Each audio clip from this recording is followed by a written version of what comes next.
Bonsoir à tous et bienvenue sur RTV. Vous suivez le plateau des jeunes. Nouveau mandat présidentiel, défis et espoirs des jeunes.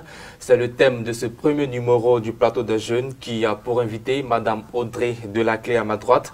Vous êtes directrice exécutive adjointe en charge des libertés publiques et des droits de l'homme et membre du bureau politique du RHDP. Bonsoir et merci d'avoir accepté notre invitation. Bonsoir, c'est moi qui vous remercie. Un second invité, Monsieur Ange Boué. Vous êtes aussi membre du bureau politique du RHDP et chef de service au CROU Abidjan 1. Merci d'avoir accepté l'invitation du Rassemblement Web TV. Merci à vous.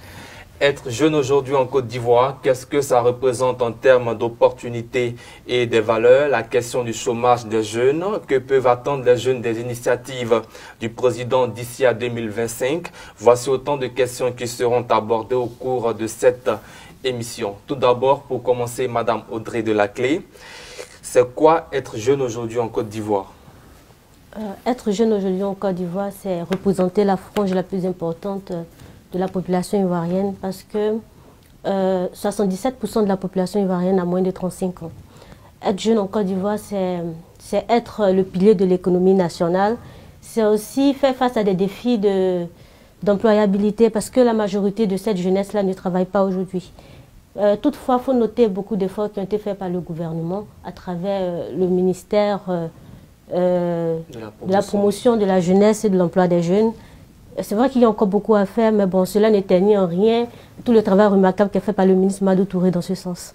Monsieur Boué, du point de vue des valeurs, c'est quoi être jeune en Côte d'Ivoire? Déjà, il faut le dire, hein, les standards internationaux nous disent que la jeunesse se situe entre 16 et 35 ans.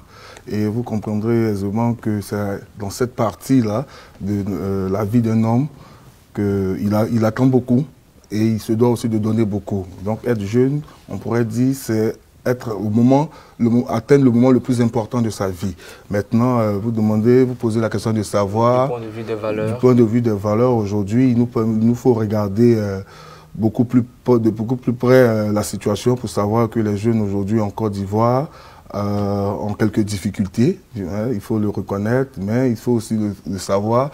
Beaucoup de choses ont été faites par nos gouvernants, nous aurons l'occasion d'en parler, j'espère. Voilà. Alors, Madame Delaclé, il y a aussi le point de vue des opportunités. C'est quoi être jeune aujourd'hui en Côte d'Ivoire, du point de vue des opportunités? Du point de vue des opportunités, être jeune en Côte d'Ivoire, c'est pouvoir saisir toutes les actions qui sont entreprises tant au niveau institutionnel qu'avec les partenaires publics qui travaillent aux côtés de l'État pour pouvoir répondre aux attentes de la jeunesse. Nous avons noté ces dernières années la mise en place de l'agence emploi jeune qui agit sur le terrain, surtout de l'entrepreneuriat, pour permettre aux jeunes de pouvoir se prendre en charge. Il y a des modules de financement à l'égard des jeunes. Et voilà. Est-ce que c'était mieux d'être jeune en Côte d'Ivoire il y a 30 ans que maintenant? Chaque période a ses réalités. Voilà. Et donc, aujourd'hui, le monde actuel du travail a ses réalités. Et je pense qu'être jeune aujourd'hui, il y a des défis. Il y a des défis qui ne correspondent pas aux défis d'il y a 30 ans. Et il faut avoir confiance au gouvernement, il faut avoir confiance en son pays qui agit de sorte à pouvoir répondre aux défis actuels. Alors, Monsieur Boué, pourquoi pendant longtemps nous n'avons pas de vrais instruments pour évaluer le taux de chômage dans nos pays, quand on sait que nous avons par exemple en Côte d'Ivoire l'Institut national de statistique, l'INS? Je pense qu'il faut d'abord s'accorder sur la définition du mot chômage pour savoir qui est chômeur, qui ne l'est pas. À partir de cet instant, parce que depuis un bon moment, il y a une polémique qui naît donc de cette définition-là. Qui est donc chômeur aujourd'hui? Qui est donc chômeur aujourd'hui? On le dit, le chômeur, c'est celui qui a perdu son emploi, qui est en quête d'emploi. Donc celui qui a déjà eu un emploi, qui l'a perdu et qui est en quête d'emploi. C'est celui-là qui est chômeur. Il y a aussi, après on pourrait parler de la question des jeunes en quête de premier emploi, qui ne sont pas des chômeurs. Est-ce qu'on a des statistiques? Je pense que des instituts plus avisés ont eu à donner des chiffres. Je pense que le ministre de la jeunesse aussi a eu à le faire. Je ne veux pas m'hasarder sur des chiffres, mais je pense quand même qu'il faudrait faire la différence entre le chômage est le premier emploi. Alors, Madame Delaclé, en quoi l'emploi des jeunes est-il un enjeu de développement pour la Côte d'Ivoire? Je le disais d'entrée de jeu tout à l'heure que la jeunesse constitue le pilier du développement de la Côte d'Ivoire. C'est important parce que la jeunesse constitue une masse importante. Et donc une jeunesse qui travaille, elle apporte quelque chose à l'économie ivoirienne. Voilà, c'est pourquoi c'est important de pouvoir agir de sorte à pouvoir l'accompagner pour qu'elle puisse se prendre en charge. Mais aujourd'hui, quelle est la situation de l'emploi des jeunes en Côte d'Ivoire? Beaucoup de choses sont en train d'être faites. Et on sait que le secteur privé est le secteur par excellence pourvoyeur d'emplois pour les jeunes. Mais c'est un secteur qui ne peut pas à lui seul répondre à toutes ces attentes-là.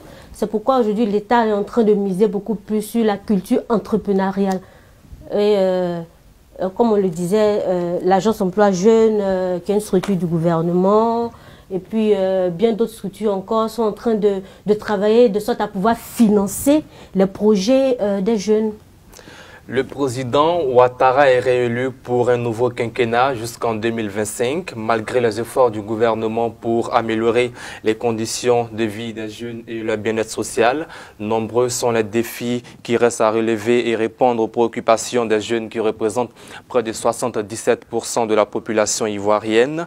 Qu'attendent les jeunes du président Ouattara au cours de ce nouveau quinquennat? Jacques Elvobou est allé à leur rencontre. Quand nous voulons regarder le bilan du président, il a beaucoup fait pour la Côte d'Ivoire. Mais il reste à faire beaucoup encore, surtout pour la tranche de la population qui est la jeunesse. Le président a un défi énorme, ce n'est pas facile, il a fait beaucoup. Mais je pense qu'au niveau de l'insertion des jeunes, au niveau de l'emploi des jeunes, il faudrait que le président soit encore regardant. Nous, on attend du président de la République plus d'actions en faveur de la jeunesse. Quand je dis plus d'actions, c'est de tenir encore compte des besoins de la jeunesse en termes de formation, en termes d'insertion socio-professionnelle. Nous avons toujours dit, il ne s'agit pas d'entrer tout de suite à la fonction publique. Il s'agit de créer les opportunités pour l'épanouissement de la jeunesse.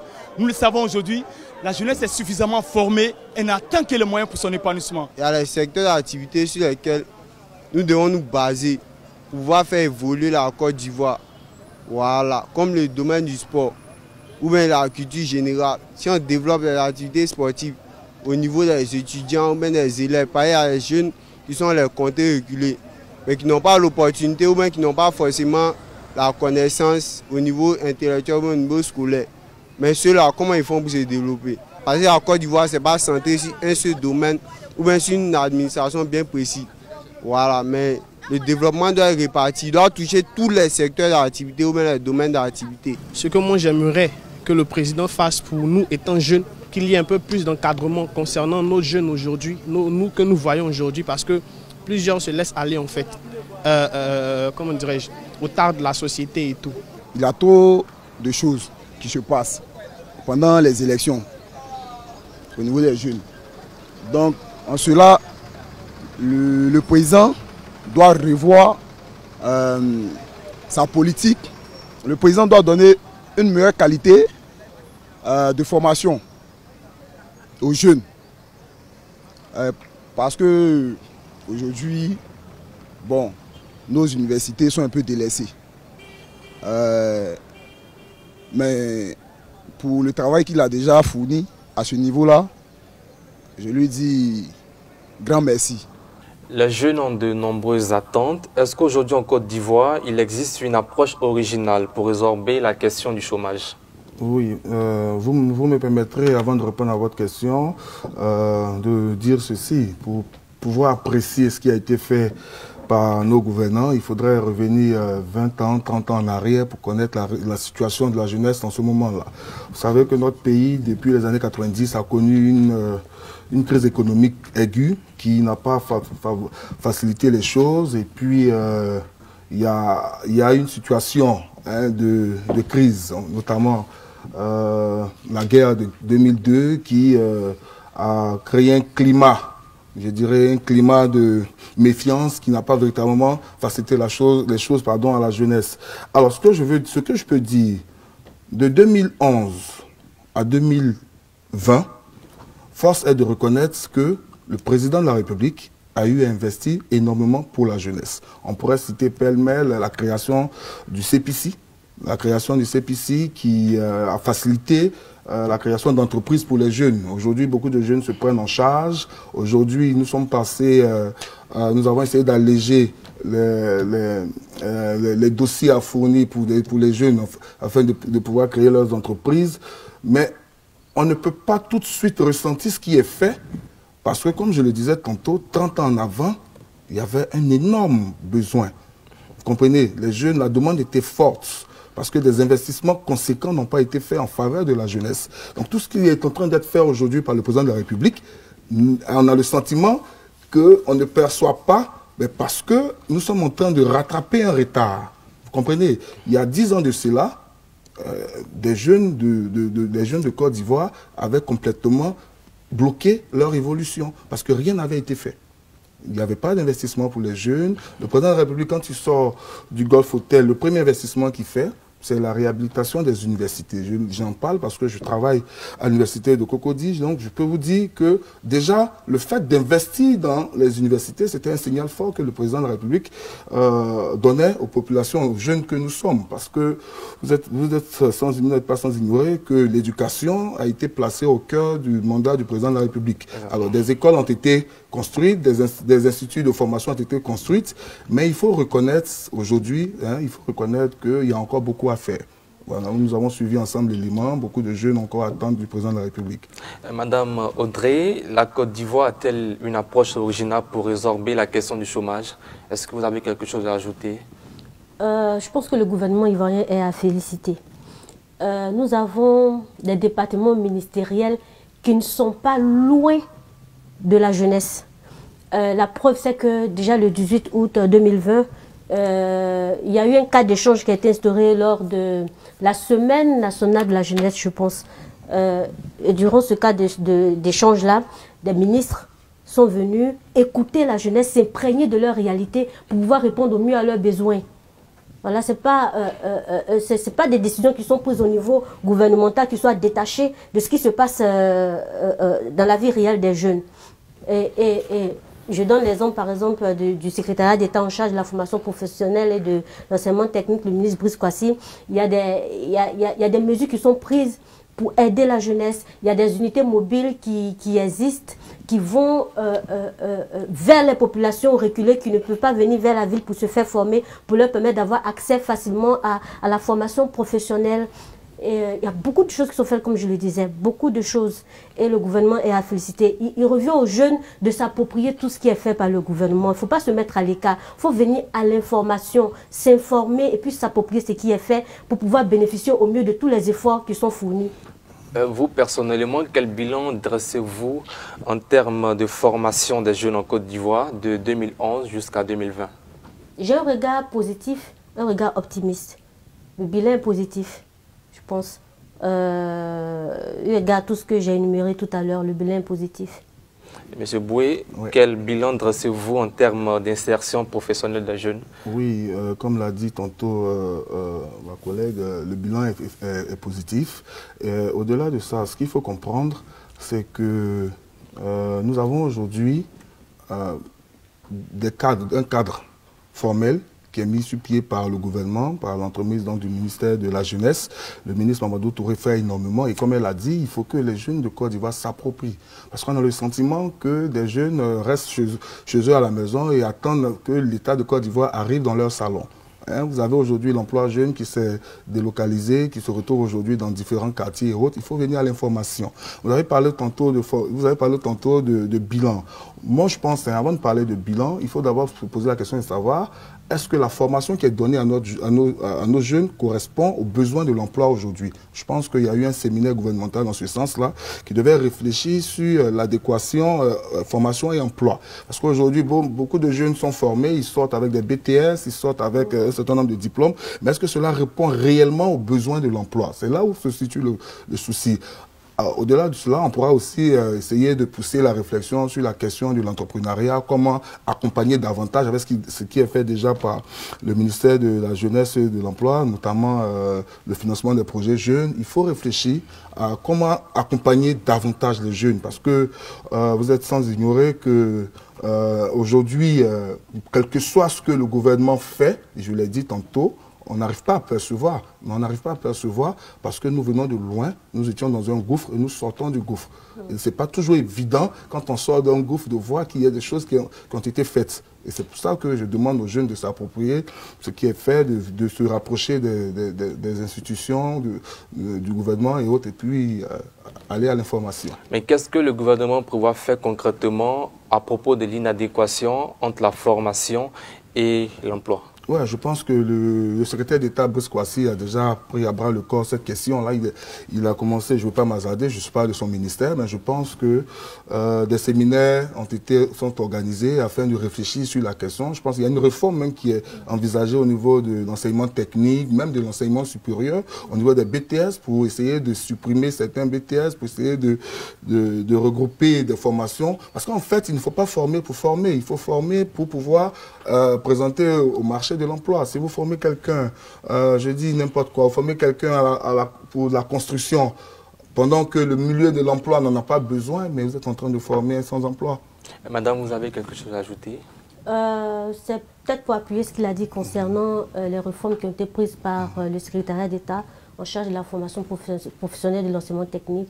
Effectivement, il y a de nouveaux modules de formation qui ont été mis en place pour répondre à l'actualité du monde du travail. Voilà, c'est tout ce que j'avais à dire. D'accord. Nous allons marquer une courte pause pour suivre ce reportage. Ils sont 1800 jeunes recrutés par l'agence Emploi Jeunes pour le compte de la couverture maladie universelle sur 33 000 postulants au départ. Recrutés et formés en tant qu'agents d'accueil, ces jeunes ont reçu leur attestation de fin de formation en 2020. C'était au cours d'une cérémonie au Palais de la Culture d'Abidjan il y a quelques mois sous le gouvernement Amadou Gon Coulibaly. Ce premier contrat marquait un nouveau départ pour ces jeunes, d'autant que ce premier emploi, ce premier contrat, synonyme d'un premier emploi. Une ambiance bon enfant à cette remise de diplôme. Nous sommes au Palais de la Culture de Treichville. La salle Louga François est pleine à craquer. Cette jeune dame s'appelle Florence. Elle est de la commune d'Agou. Aujourd'hui, elle est en joie. C'est une fierté pour Florence d'être tenue au poste d'agent d'accueil, son premier emploi. Je fais partie de la commune d'Agou. Voilà. Parmi tous ceux qui ont déposé les dossiers, j'ai été la seule retenue. Vraiment, c'est une joie, c'est une fierté. Vraiment, avec cette assurance, je pense bien et d'ailleurs très bien fait mon travail. Les récipiendaires viennent de différentes régions et couches sociales. Après avoir postulé plusieurs fois aux offres d'emploi, Emmanuel et Ahmed auront enfin du travail. C'est une fierté, une très grande fierté d'ailleurs, vu qu'on fait partie de la première génération. Voilà, on espère qu'après nous, il y aura d'autres qui vont participer au projet. Il y a eu à postuler plusieurs fois pour les offres, mais ça ne marchait pas. De temps à autre, lorsque ça marchait, on allait, mais ça n'aboutissait pas. Mais aujourd'hui, en tout cas, c'est une réalité. Et vraiment, je remercie l'emploi jeune. Ces 1800 jeunes recrutés et formés pour la couverture maladie universelle prendront fonction bientôt. L'insertion professionnelle des jeunes est une priorité pour le gouvernement ivoirien. Le Premier ministre nous a fait savoir que la priorité des priorités, c'est l'insertion professionnelle des jeunes dans notre pays. Le Premier ministre nous a donné des instructions claires et fermes. Il s'agit aujourd'hui d'aller à la recherche de 500 000 opportunités de stage, d'insertion, de financement d'entrepreneuriat. 1 demi-million de jeunes dans notre pays doivent voir leur vie changer d'ici l'année prochaine. Ces jeunes agents d'accueil sont invités à être des modèles dans les établissements sanitaires publics, et ce à travers un accueil de qualité. Je compte énormément sur votre capacité à transcender les émotions, pour vous mettre résolument au service de l'homme qui, à ce stade de sa vie, attend de vous un sourire et une empathie capable de lui faire dominer sa souffrance. Au total, près de 6 000 jeunes seront recrutés et formés tout au long du processus. Monsieur Ange Boué, vous qui êtes chef de service au CRO Abidjan 1, l'État investit dans la formation. Il y a beaucoup de nouveaux diplômés qui sortent chaque année, mais qu'est-ce qu'on fait aujourd'hui pour créer des emplois pour ces nombreux diplômés? Oui, vous le dites, hein, on a suivi ensemble l'élément. Le ministre Mamadou Touré parlait de 500 000 opportunités de stage qui étaient prévues par le gouvernement. La question ne se pose même pas au niveau de ce que l'État fait, parce que tout le monde force de reconnaître que l'État fait beaucoup. Mais je le disais tantôt, est-ce que l'État a formé des jeunes Ivoiriens là où il le fallait. Voilà, c'est la problématique, c'est la question qu'il faut approfondir et puis il pourra nous donner des pistes de solutions. En ce qui nous concerne, vous avez tantôt parlé du cours d'Abidjan. Nous avons un service au cours d'Abidjan qui est chargé de rechercher des emplois pour ces étudiants en fin de stage, en fin de formation, afin de leur permettre une insertion professionnelle. Donc on peut le dire, hein, l'État fait beaucoup. Mais comme je le disais tantôt, nous revenons de loin et il est difficile tout de suite là de toucher, de voir ce qui a été fait. Néanmoins, il faudrait aussi, au-delà de la formation professionnelle, il faudrait que l'État puisse faire davantage pour les jeunes qui décident de se prendre en charge, de créer des entreprises. Au-delà de ce qui a été fait par le CPC, il faut un accompagnement. Il faut accompagner davantage les jeunes parce que beaucoup de jeunes ont envie d'entreprendre, mais tout de suite là se laissent décourager parce que le milieu des affaires n'est pas toujours facile.